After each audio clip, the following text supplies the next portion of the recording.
काल पलूस नगर परिषद पलूस सर्वसाधारण सभा झाली आणि त्या सभेमध्ये बऱ्याच विषयावरती एकमत झालं, म्हणजे जवळजवळ सगळ्या विषयावरती एकमत झालं. आपल्या गावचे विरोधी पक्षनेते असतील, दिगंबर दादा किंवा बाकीच्या पक्षाचे लोक असतील, त्या सर्व नगरसेवकांनी आणि आम्ही मिळून कालची मीटिंग पार पाडली आणि जवळजवळ सगळ्या मुद्द्यावर आमचं एकमत तिथे झालं. तर गावच्या हिताच्या दृष्टीनं, सामान्य जनतेच्या हिताच्या दृष्टीनं काय निर्णय काल घेण्यात आले, त्यापैकी एक महत्त्वाचा निर्णय आम्ही काल घेतला आणि तो आवर्जून सांगावा वाटतोय की पाणीपट्टी प्रश्न हा फार दिवसापासून प्रलंबित होता. अगदी ग्रामपंचायतीपासून आणि वाड्या वस्त्यावर, जिथं गोंदिलवाडीसारख्या ठिकाणी सुद्धा ग्रामपंचायत असल्यापासून पाणीपट्टीचा मोठा प्रश्न होता. ते लोकांना त्या काळापासून पाणी मिळालं असेल, काय कमी मिळालं असेल, पण पाणीपट्टी थकीत गेली आणि त्या लोकांना शासकीय नियमाप्रमाणे त्याचं वाढ होत गेली. वर्षानुवर्ष ती हजारोच्या येऊन लाखोच्या संख्येवर गेली आणि त्या लोकांना ते आता भरणं शक्य नाही. तर आम्ही काँग्रेस पक्षाच्या वतीनं मी स्वतःच तो मुद्दा पुढं मांडला आणि सगळ्यांनी त्याला अनुमोदन दिले की बाबा ही आता मागली पाणीपट्टी आपण थांबवूया आणि लोकांच्याकडे वसूल करायला नको. आणि ज्याने 8-10 वर्ष झाली की बाबा आमची पाणी थांबवा असं अर्ज दिले, काहींनी अर्ज दिले नाहीत. पण प्रश्न असा झाला की काय या विलंबामुळं आणि बऱ्याचशा अडचणीमुळं त्याचे पाणी आपण कनेक्शन कट करून सुद्धा त्यांच्याकडलं ती तसंच राहिले की बाबा पाणीपट्टी त्यांच्या अंगावर पडावं लागली. तर तो सुद्धा निर्णय काल घेण्यात आला की बाबा ज्यांचं कनेक्शन कट केलेलं आहे किंवा तिने अर्ज दिलेला आहे अशा सगळ्या लोकांची पाणीपट्टी आपण माफ केलेली आहे. गोंदिलवाडीचा मोठा प्रश्न होता तो सुद्धा आपण सॉल्व्ह केला आणि ती जुनी पाणीपट्टी आपण त्यांची घ्यायची नाही असा निर्णय काल घेण्यात आला. आता बऱ्याच विषयावर चर्चा झाली. नगरपालिकेची आर्थिक परिस्थिती अशी की बाबा येणारा इन्कम किती आणि आज आपण आपले कर्मचारी आहेत त्यांना पेमेंट देऊ शकतोय का, पगार देऊ शकतोय का. माझ्या अंदाजाप्रमाणे 5 लाख रुपये तरी पगार हा परमनंट आणि पुन्हा कॉन्ट्रॅक्ट बेसिसवर असणारा 5 लाख रुपये. मग हा पगार घेत असताना काय होतंय की नगरपालिकेला तेवढा इन्कम नाही. आपण अजून पूर्ण शहरामध्ये मोडत नाही आणि पूर्ण ग्रामीणमध्ये सुद्धा मोडत नाही. त्यामुळं एक निर्णय मागल्याच मिटिंगमध्ये घेतला ना आत्ताही घेतला आहे की बाबा जनतेचा विचार केला तर आपल्याला काय होतं की वार्षिक मार्चमध्ये आपण पाणीपट्टी गोळा करायची आणि पुन्हा जुन्या बाक्या भागवत बसायच्या. त्याच्याऐवजी 6 महिन्यातनं एकदा पाणीपट्टी वसूल करायची, म्हणजे देणाऱ्यालाही थोडक्यात बसेल आणि हे पैसे आम्हाला जे कॉन्ट्रॅक्ट बेसिसवर सर्व्हिसला लोक आपल्याकडे आहेत त्यांचे पगार व्यवस्थित होतील. आता त्यांची काय बाकी असेल ह्याच्या पाठीमागं प्रशासक होतं आणि वसुलीसुद्धा झाली नाही व्यवस्थित. तर आत्ता जास्तीत जास्त वसुली लोकांच्याकडून व्हावी ही अपेक्षा आणि त्यांचे पगार रीतसर करावेत असे एक निर्णय काल आपण घेतलेला आहे. आता पाणी पुरवठा जी नवीन स्कीम आपली आहे त्या संदर्भात काल बरीचशी चर्चा झाली आणि त्यामध्ये असं आपल्या लक्षात आलं काम आपण जवळजवळ ही असणारे आजचे नगरसेवक सगळे आणि आम्ही मागल्या 4 दिवसात जाऊन बघून आलो. अगदी अमनापूरला जाऊन आलो व उद्या तुमच्या येणाऱ्या पाण्याची सोय आणि फिल्ट्रेशन प्लॅन्ट वगैरे आपण सगळा बघितला. तर याचा एक प्रश्न असा अवघड होऊन बसलेला आहे की शासनानं आपल्याला निधी जेवढा मंजूर केला आहे त्यापैकी अजून 50%च्या आसपासच निधी आला आहे. तेवढ्या कॉन्ट्रॅक्टरांना सुद्धा पुढचं काम करत असताना अवघड झालं आहे. तरीसुद्धा तिने आम्हाला काल थोडंसं अवधी वाढवून मागितला. तर आपण सुद्धा काय बोलू शकत नाही, कारण असं की शासनाकडून सुद्धा आपल्याला येणं बाकी जे आहे पेमेंट जे पाणी पुरवठ्यासाठी ते आपण येणं अजून बाकी आहे. त्यासाठी आमदार विश्वजित कदम आणि बाकीचे काय आमचे नगरसेवक गावचे नेते असतील तरी आम्ही त्या संदर्भात सुद्धा संबंधित खात्याला मुंबईला जाऊन एक भेट देणार आहोत आणि लवकरात लवकर ही स्कीम झाली पाहिजे. आता अंतर्गत जे रस्ते आपण घ्यायचे आहेत ते अगोदर जी पाणी आपण गावाला देणार आहे, जे अंतर्गत नळ पाणी पुरवठा जे आपण करणार आहे तो सुद्धा तातडीनं करून घ्यायचा विचार काल झालेला आहे. रस्ता करायच्या अगोदर ते म्हणजे पाईपलाईन करावी, हा एक विषय काल तिथं महत्त्वाचा झालेला आहे. आणि अशा पद्धतीने नगरपालिकेचं पाणी काय गैरसमज लोकांमध्ये माहिती कमी असल्यामुळे होत असतात की बाबा अजून पाणी आलं नाही. तर त्याचं कारण ते महत्त्वाचं त्याचं एक म्हणजे आपण शासकीय फंड म्हणजे सरकारकडून येणारा फंड आपल्याला पूर्ण अजून आलेला जाईल. कुठलीही कामं पलूस गावच्या जनतेचा विचार करूनच केली जातील. वैयक्तिक लोकांचे काय अडचणी असतात ते त्या पातळीवर ते नगरसेवक ठरवतील. आता नवीन आलेली नगरसेवक सगळी जबाबदारी वार्डाची आपण त्यांच्याकडे आहे. तिने त्या वार्डामध्ये बऱ्यापैकी संपर्क ठेवलेला आहे. अगदी घर टू घर असा संपर्क आपला आहे. जितके प्रश्न सोडवता येतील तेवढे आपण ह्या नगरपालिकेच्या माध्यमातून आमदार विश्वजित कदम साहेबांच्या माध्यमातून सरकारपर्यंत आपण जाऊन ते प्रश्न सोडवणार आहे. आणि बाकीचे काही बरेचसे विषयावर काल आपली चर्चा झाली किंवा कर्मचाऱ्यांचे पगार असतील किंवा त्याचं वही असेल. तर आता एक महत्त्वाचा एक मुद्दा विषय आपल्याकडं माहीत असावा म्हणून सांगतो. नगरपालिकेला आपल्या परिषदेला आपल्या ज्या अधिकारी स्टाफ आपल्याकडे आहे तो सुद्धा तसा अपुरा आहे. आपण ती शासनावरती मागणी करणार आहे की एक अजून 4-5 लोकांची आपणाला गरज आहे, अधिकारी लोकांची. तर ते लोकसुद्धा आम्हाला मिळावीत म्हणजे लोकांचे प्रश्न लवकर सुटतील, लोकांना भेटी लवकर मिळतील आणि त्यांचे काम सुरळीत होईल त्यासाठी आम्ही मागणी करणारच आहोत. त्यासाठी काय बाकीचे विषय आपण स्मशानभूमीसाठी आपल्याला 50 ते 55 लाख रुपये मंजूर झालेले आहेत. ती चांगल्या पद्धतीनं स्मशानभूमी तयार व्हावी आणि लोकांची सोय तिथे झाली पाहिजे. अगदी तिथं असणारी झाडी असतील किंवा एक व्यवस्थित त्याला सिस्टमॅटिक आपण ते बांधकाम करून घेऊन जनतेची व्यवस्था झाली पाहिजे. हे एक आपण विचार त्यामध्ये काल पास करून घेतलेला आहे. हे आपल्या नगरपालिकेच्या पॅनलवर एक आपल्याला वकील घ्यावा लागतो. तर काल चर्चेमध्ये असा विषय झाला आहे की स्थानिक पातळीवर जे वकील असतील त्यांची एक मीटिंग बोलवायची आणि त्या मीटिंगमध्ये कुठला सब्जेक्ट कोणाचा आहे म्हणजे वकिलांना सगळेच सब्जेक्ट माहीत असतात अशातला भाग नव्हे, शासकीय असतील काय असतील तर स्थानिक पातळीवरल्या वकिलांना संधी द्यावी असा एक विषय काल पास केलेला आहे आपण. तर ते लवकरात लवकर आम्ही सगळे वकील बोलवून घेऊन स्थानिक वकील त्यांचा विचारविमर्श करून जर त्यातलं कोण नाहीच म्हणले तर पुढचा विचार आपण करू. तर असा एक विचार काल झालेला आहे. बाकीचं काय मला वाटतं वसुंधरा काय आपली माझी आपल्याला जे परवा बक्षीस मिळालं बरोबर आहे तर ते सुद्धा नगरपालिकेला आपल्या 1 कोटी रुपयाच्या आसपास बक्षीस मिळालेलं आहे.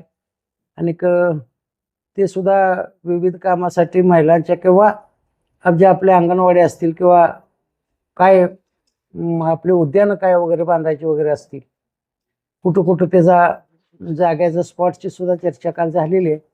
तर अशा माध्यमातून ते सुद्धा आपण येणाऱ्या काळामध्ये खर्च करणार आहोत. आदरणीय पतंगजी कदम साहेब आपले गुंडादाजी असतील, वसंतजी पुदाले दादा असतील यांच्या विचारांचा वारसा घेऊन आपण इथं आम्हाला आज संधी मिळाली या खुर्चीवर बसण्याची आणि आपण पलूसच्या जनतेच्या विकासाच्या दृष्टिकोनातून हा आपण पाया उचललेला आहे. आज आपली मीटिंग चांगल्या पद्धतीनं पार पडली. सर्व नगरसेवक आणि नगरसेविकांच्या माध्यमातून सगळ्यांचा विचार विनिमय घेऊन आपण चांगल्या पद्धतीने मीटिंग अगदी आनंदात आणि उत्साहात चांगली पार पडली.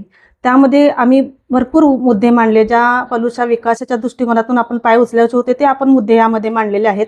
तर त्यामधील पाण्याचा मुद्दा एक मोठा म्हणजे मुद्दा आहे आणि तो परिस्थिती अशी होती की त्यामध्ये आज बाळासाहेबांनी आपल्याला 37 कोटीची पाण्याची योजना आपल्यासाठी आणली आणि त्या माध्यमातून आपण काम चालू केलं आणि जवळपास ते काम पूर्ण झालेले आहे. आज मला पलूसच्या जनतेला हे सांगायचं आहे की अत्यंत चांगल्या पद्धतीचं काम आपण चालू केलेलं आहे आणि त्यामध्ये आम्ही पूर्ण नगरसेविका नगरसेवक मिळून आम्ही तिथं जाऊन तर प्लांट पूर्णपणे आपण बघितला आणि चांगल्या पद्धतीचं काम चालू आहे आणि निधी मिळाल्यानंतर पूर्ण पुढील ही काम चालू राहणार आहे आणि जी पाणी पुरवठा आहे आज दररोज सुरळीत चालू आहे. आता नंतर आपण जो मुद्दा घेतला तो नमो उद्यान विकसित करणे हा मुद्दा जो आहे तो सर्वांसाठी हे नमो उद्यान खुलं राहणार आहे. त्यामध्ये सर्व आपल्या ज्येष्ठ नागरिकांना त्याच्यामध्ये संधी राहणार आहे. पूर्ण पलूसच्या जनतेला ह्याच्यामध्ये ह्या नमो उद्यानचा उपयोग करून घेता येणार आहे. तर त्यामध्ये दुसरा पॉईंट असा आहे आता तो मोठं आपल्याकडे समस्या होती नागरी दलित तेतर वस्ती सुधारण्याची. तर ते सुद्धा आपण चांगल्या पद्धतीनं मुद्दा मांडला आणि त्याची सुद्धा संमती सगळ्यांनी दर्शवलेली आहे. ती सुद्धा आपण सुधारणा चांगल्या पद्धतीनं त्या वस्तीची करणार आहोत. तर दुसरा घन कचरा व्यवस्थापन हा मोठा मुद्दा आजपर्यंत आपण सगळी पलूसच्या जनतेनं सोचलेला आहे. यापुढे तो काही पलूसच्या जनतेला सोसावं लागणार नाही आहे, ही मी स्वतः तुम्हाला पलूसच्या जनतेला ग्वाही देते. आता नंतरचा एक मुद्दा सार्वजनिक शौचालय उभारणी आणि रस्ते ड्रेनेज हे सुद्धा आपण चांगल्या पद्धतीने उभारणार आहोत. ज्या ज्या ठिकाणी गरज लागणार आहे त्या ठिकाणी आपण शौचालय वगैरे उभारणी करणार आहोत. आता अंगणवाड्यांचा प्रस्ताव, जवळपास अंगणवाड्यांची दुरावस्था आहे तर थोडं बघायला मिळाली. जिल्हा परिषदच्या ह्याच्याखाली अंडरखाली येत असताना देखील आपण तो वरती प्रस्ताव दिलेला आहे. त्यामुळे अंगणवाड्यांच्या सुद्धा सुधारणा या पुढेही होणार आहेत. नंतर माझी वसुंधरा रकमेतून आपल्याला 1 कोटीचा जो निधी मिळालेला आहे त्यामध्ये आपण बरीच कामं या पलूसच्या जनतेसाठी करणार आहोत. विकसित हे पलूस करणार आहोत. बऱ्याच गोष्टी आपण इथं चर्चा केली. पूर्ण विरोधी आपले नगरसेवक पण होते, विरोधी आपण म्हणू शकत नाही, ते आपल्यातच आहेत. आपल्याला सर्वांना घेऊन आपण चालतोय. तर फक्त पलूसचा विकास ह्या पाठीमागचा दृष्टिकोन आपला राहील. आणि मी पलूसच्या जनतेला ग्वाही देते की कोणतेही 24/7 आवर्स आम्ही तुमच्यासाठी उपलब्ध राहू आणि कोणतीही तुमची कामं करत असेल आपले नगरसेवक आणि नगरसेविका आणि मी स्वतः गटनेते उपनगराध्यक्ष तुमच्यासाठी सेवेसाठी हजर राहतील. धन्यवाद. पलूस नगर परिषदेची पहिली सर्वसाधारण सभा नुकतीच पार पडली.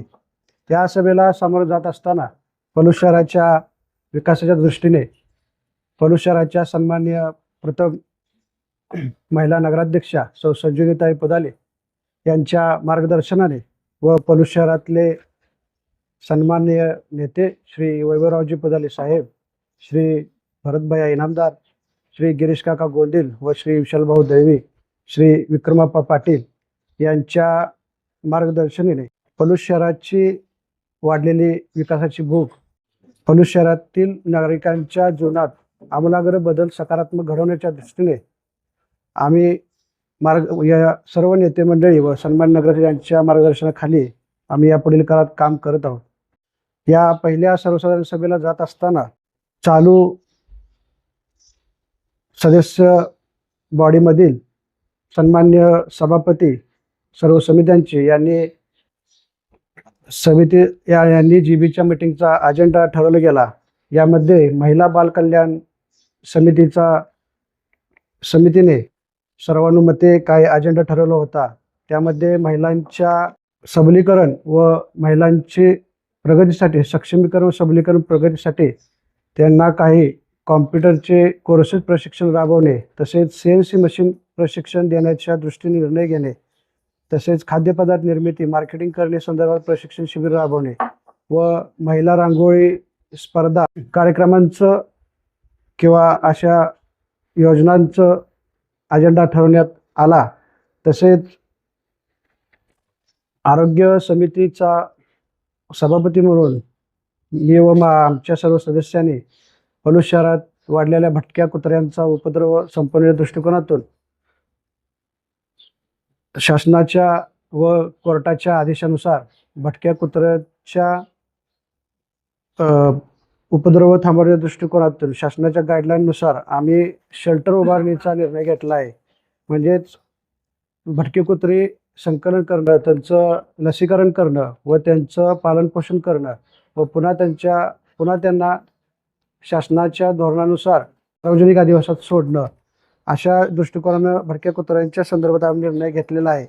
तसेच आरोग्यविषयक पलूस शहराच्या ज्या गरजा भागवण्यासाठी आम्ही जे साहित्य खरेदी करण्याच्या हेतूने आम्ही जो विषय मंजूर केला आहे त्यात DSL पावडर, तणनाशक, बायोमेट्रिक टेंडर, तसेच खरेदी करणे, स्टॉक रजिस्टर, मीटिंग राहण्याची व्यूहरचना करणे, अशा गोष्टीचा निर्णय देखील घेतला आहे. तसेच पलूस शहरातील धूर फवारणी, पलूस शहरातील डासांचा उपद्रव वाढलेला ते थांबवण्यासाठी आम्ही फॉगिंग मशीन देखील खरेदी करण्याचं त्यात आम्ही अजेंड्यात ठरवलेलं होतं. तसंच क्षमता बांधणी अंतर्गत प्राप्त रकमेतून साहित्य खरेदी करण्यासंदर्भात त्या रकमेतून साहित्य खरेदी करण्यासुद्धा आम्ही निर्णय घेतला. त्यामध्ये कर विभागासाठी कॉम्प्युटर खरेदी व आरोग्य विभागासाठी कॉम्प्युटर खरेदी असं आम्ही निर्णय घेतला गेलेला आहे. तसेच माझी वसुंधरा 2023 आणि 2024 या पलूस नगर परिषदेला 1 कोटीचे बक्षीस जाहीर करण्यात आले होते. त्यामधून तो निधी शासनाच्या गाईडलाईननुसार आपल्याला त्याची पलूस शहराच्या प्रगतीसाठी योग्य विल्हेवाट लावणे गरजेचे असते. त्या लोकांच्या गरजा लक्षात घेऊन आम्ही त्या निधीपैकी एकूण निधी गार्डन डेव्हलपमेंट, सिव्हिल वर्क, बस स्टँडच्या समोर जो मोकळा भाग आहे तिथे प्रथमदर्शनी जो समोरचा भाग आहे तिथे आम्ही पलूस शहराचे पंडित विष्णू दिगंबर यांचे जीवनचरित्र किंवा जीवनपट उभा करण्याच्या दृष्टिकोनातून आम्ही एक संकल्पना उभा केली आहे. त्या संकल्पनेतून आम्ही साधारण 25 लाखाच्या आसपास त्याला निधी मंजूर करून ते देखील आम्ही काम ह्या सभेपुढे आणून मंजूर केलेलं आहे. तसेच पलूस शहरातील व त्या निधीच्या गाईडलाईननुसार पलूस शहरात वृक्षारोपण करण्याच्या दृष्टिकोनातून देखील काही निधी आपण उपलब्ध करून त्याची देखील पारदर्शक काम व्हावं ह्या हेतूने पुढील उपाययोजना आपण केलेला आहे. तो देखील विषय आपण मंजूर केलेला आहे. तसेच नगर परिषदेच्या इमारतीचा जो लाईट बिलाचा खर्च वाचवणे व शासनाच्या धोरणानुसार आपण तो निधी खर्च टाकण्याच्या हेतूने आपण 15 केवीचं